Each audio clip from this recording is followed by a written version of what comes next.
আসসালামু আলাইকুম বন্ধুরা, আশা করি সবাই সুস্থ আছেন।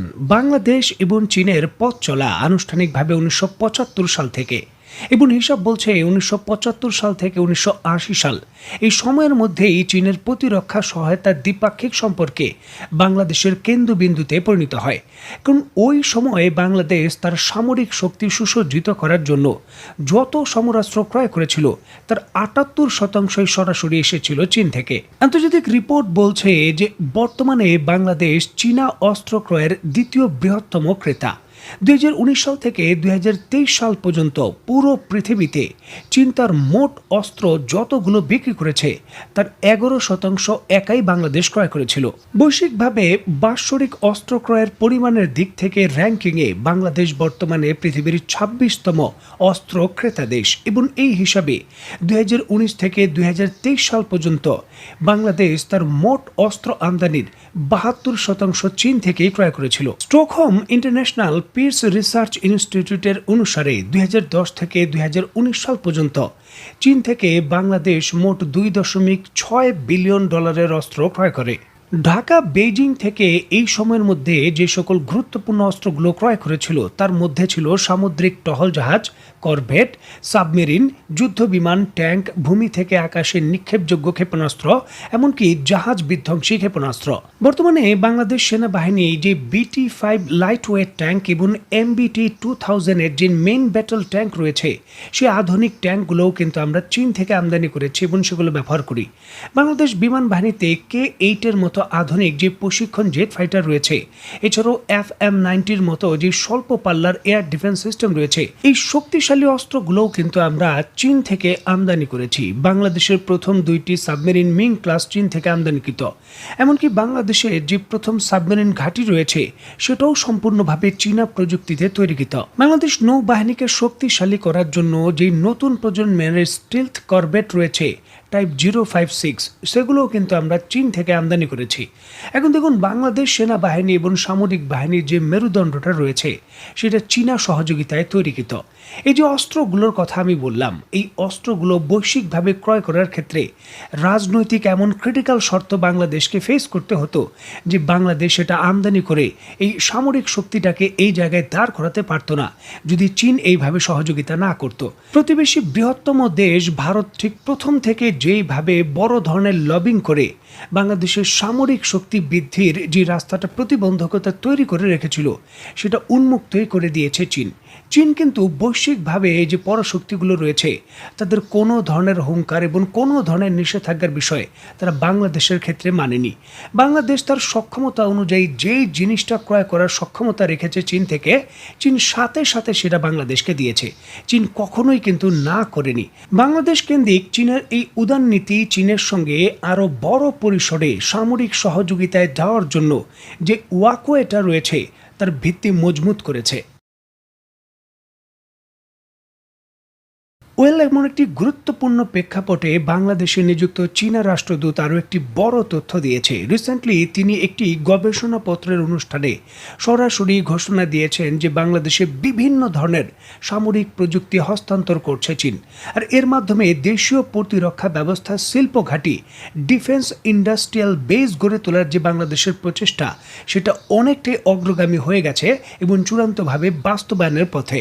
গত মঙ্গলবার 11 মার্চ প্রকাশিত national image of China in Bangladesh শীর্ষক একটি গবেষণাপত্রে এই তথ্য জানানো হয়।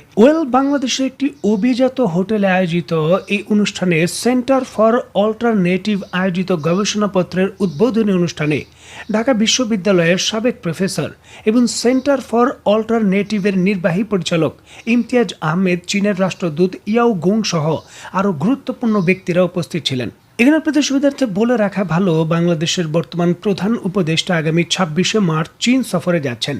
সেই সফরের পূর্বেই কিন্তু এই গবেষণাপত্রটি প্রকাশ করা হলো এবং চীনার রাষ্ট্রদূত তার বক্তব্যে পরিষ্কারভাবে ইঙ্গিত দিচ্ছেন এই সফরকালে চীন এবং বাংলাদেশের মধ্যে কয়েকটি যুগান্তকারী সিদ্ধান্ত হবে এবং যুগান্তকারী সামরিক প্রযুক্তি হস্তান্তরের চুক্তিও হতে চলেছে। এই বিষয়ে তিনি ইঙ্গিত দেন। তিনি তার বক্তব্যে এবং গবেষণাপত্রে বলা হয়, বেইজিং বাংলাদেশকে রাইফেল, রকেট লঞ্চার, ম্যানপ্যাড এবং হালকা ইউটিলিটি যে যানবাহন রয়েছে ছোট এবং মাঝারি ধরনের, তার প্রযুক্তি অলরেডি হস্তান্তর করেছে। এগুলো বাংলাদেশে ব্যাপক ভিত্তিতে তৈরির যে অবকাঠামো রয়েছে সেগুলো রেডি রয়েছে। বাংলাদেশ অর্ডিন্যান্স ফ্যাক্টরি এবং বাংলাদেশ মেশিন টুলস ফ্যাক্টরি এই দুই জায়গায় প্রযুক্তি অলরেডি হস্তান্তর হয়ে গেছে, যা একটি দেশীয় প্রতিরক্ষা শিল্প ঘাঁটি বা ডিফেন্স ইন্ডাস্ট্রিয়াল জোন অলরেডি তৈরি করতে সক্ষম। যেমনটা আমি আমার পূর্বের ভিডিওতে আপনাদের আমি ইঙ্গিত দিয়েছিলাম যে চীন এইবার একক ভিত্তিতে কোনো কিছু বাংলাদেশের রপ্তানির জন্য প্রস্তাব দেবে না। সার্বিক যেই নতুন একটা ক্যাটাগরির যে টাইমলাইন রয়েছে সেই বিষয়ে তারা প্রস্তাব দেবে। বিশেষ করে ধাপে ধাপে বাংলাদেশ আত্মনির্ভরশীল হয়ে চীনা প্রযুক্তির অস্ত্রগুলো কি করে আয়ত্ত করতে পারে সেই বিষয়ে কিন্তু চীন দীর্ঘমেয়াদী সার্বিক বিষয়ে প্রস্তাব দেবে, যে জিনিসটা চীনা রাষ্ট্রদূত পরিষ্কার করেছেন। দেখুন, বাংলাদেশ হালকা ধরনের সমরাস্ত্র চীনের প্রযুক্তিতে তৈরি করে, আমরা অলরেডি ম্যানপ্যাড চীনের প্রযুক্তিতে তৈরি করি, রাইফেল তৈরি করি, এবং আমাদের দেশে যে যুদ্ধ জাহাজগুলো তৈরি হয় সেগুলোও চীনের ডিজাইনে এবং চীনের প্রযুক্তিতেই তৈরি হয়। এইবার চীন নিশ্চিত করছে তারা বাংলাদেশকে আরেক ধাপ এগিয়ে দ্বিতীয় ধাপের যে প্রযুক্তি রয়েছে মিসাইল প্রযুক্তি সেগুলো হস্তান্তর করতে চায়। শর্ট রেঞ্জের ব্যালিস্টিক মিসাইল যেগুলোর সক্ষমতা হতে পারে 300 থেকে সর্বোচ্চ 350 কিলোমিটার বা 250 কিলোমিটারও হতে পারে, যেগুলোর পেলোড সক্ষমতা 300 কেজির বেশি হবে না, এই ধরনের মিসাইল তৈরির যে প্রযুক্তি সেটা বাংলাদেশকে হস্তান্তর করতে চায় চীন। এছাড়াও বাংলাদেশের বিভিন্ন ক্ষেত্রে ব্যবহারকৃত যে ধরনের এয়ার টু এয়ার মিসাইল রয়েছে বা আমাদের যে সকল এন্টিশিপ মিসাইল রয়েছে সেগুলো তৈরির কারখানাও বাংলাদেশে স্থাপন করতে চায় চীন। যে ইস্যুটিকে কেন্দ্র করে বাংলাদেশ বহুদিন ধরে কাজ করছে, সেই 2014 সাল থেকেই এগুলো কাজ করছে। 2014 সালে চীনের সঙ্গে আমাদের একটা চুক্তি হয়েছিল, সেই চুক্তির অনুসারেই কিন্তু এগুলো হস্তান্তর হচ্ছে দীর্ঘ সময় ধরে। বাংলাদেশের ক্ষমতার পথ পরিবর্তনের পর হঠাৎ করে যুক্তরাষ্ট্রের প্ররোচনায় আমরা কিন্তু চীনের সঙ্গে এগুলো থেকে সরে আসছিলাম। তবে বর্তমানে সার্বিক পরিস্থিতি এবং দেশের মানুষের যে চাপ রয়েছে সেটা উপেক্ষা করতে পারেনি অন্তর্বর্তী সরকার। তারা কিন্তু আবার ঠিক সেই লাইনে আবার চলাফেরা শুরু করছে এবং বর্তমান উপদেষ্টার এই চীন সফর অত্যন্ত গুরুত্বপূর্ণ সফর। এই সফরেই কিন্তু যুগান্তকারী কিছু সিদ্ধান্ত আসবে, এটা অনেকটা সুনিশ্চিত। দেখুন, এই বিষয়টি আমি এখনো পরিষ্কার নই যে বাংলাদেশ বিমান বাহিনীর চীন থেকে J-10C ক্রয়ের যে চূড়ান্ত সিদ্ধান্তের প্রক্রিয়া সেটা হঠাৎ করে স্থবির করে বাংলাদেশ সেনাবাহিনীর পক্ষ থেকে কোন টিম পাকিস্তানে গিয়ে হঠাৎ করে পাকিস্তানের কাছ থেকে JF-17 থান্ডার ক্রয়ের প্রক্রিয়াকে তড়িঘড়ি করে বাস্তবায়ন করতে চেয়েছিল, যেটা বাংলাদেশের জন্য ছিল একটা আত্মঘাতী। পাকিস্তান থেকে JF-17 থান্ডার মানে আকাশে মুরিট্টিন ক্রয় করলে বাংলাদেশ পরবর্তীতে আর কোনো কিছুই পেত না। পাকিস্তান থেকে হয়তো জঙ্গি আমদানি হতে পারতো, এর বাইরের কোনো কিছু নয়। এখন পুনরায় আমরা চীনের সঙ্গে J-10C ক্রয়ের যে প্রক্রিয়া রয়েছে সেখানে যুক্ত হয়েছি এবং এটা সিরিয়াসলি এগোচ্ছে।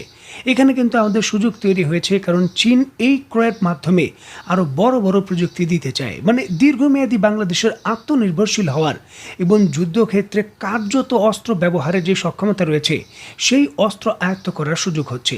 বিশেষ করে চীনের কাছে বহু ধরনের ড্রোন প্রযুক্তি রয়েছে। মিয়ানমারকে অলরেডি চীন উইং লং ড্রোন তৈরির প্রযুক্তি দিয়েছে এবং তারা তৈরি করছে। এই ধরনের শক্তিশালী ড্রোন বা এর থেকে ভালো ড্রোনও রয়েছে চীনের কাছে। সেগুলো তৈরির প্রযুক্তি যদি আমরা পাই তাহলে আমাদের আকাশ নিরাপত্তা ব্যবস্থা এবং সক্ষমতা রাতারাতি পাল্টে যাবে। দেখুন, আমরা আমাদের সামরিক শক্তি বৃদ্ধির জন্য বলতেই পারি যে 100-200 আরও যুদ্ধ বিমান লাগবে। তবে এই ক্ষেত্রে বাস্তবতা হলো যে আমাদের ইকোনমি এতটা সাস্টেইনেবল নয় যে হঠাৎ করে এত বড় ক্রয় করতে পারবে। এর বিকল্প হিসেবে আমরা যদি ড্রোন তৈরির সক্ষমতা তৈরি করতে পারি, কম খরচে বিপুল ড্রোন তৈরি করতে পারি, সেগুলো বাংলাদেশের সীমান্ত রক্ষায় একটা যুগান্তকারী ভূমিকা পালন করবে।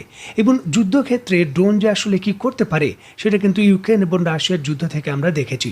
সুতরাং চীনের সঙ্গে বড় কিছু হতে চলেছে, আশা করছি বড় কিছু পাবো। এই বিষয়কে কেন্দ্র করে গুরুত্বপূর্ণ আপডেটগুলো ধারাবাহিকভাবে আসবে, যখনই আসবে তখনই আপনাদের আমি জানাতে চেষ্টা করব। সে পর্যন্ত সবাই ভালো থাকবেন, সুস্থ থাকবেন এবং বাংলাদেশকে ভালোবাসবেন। আল্লাহ হাফেজ।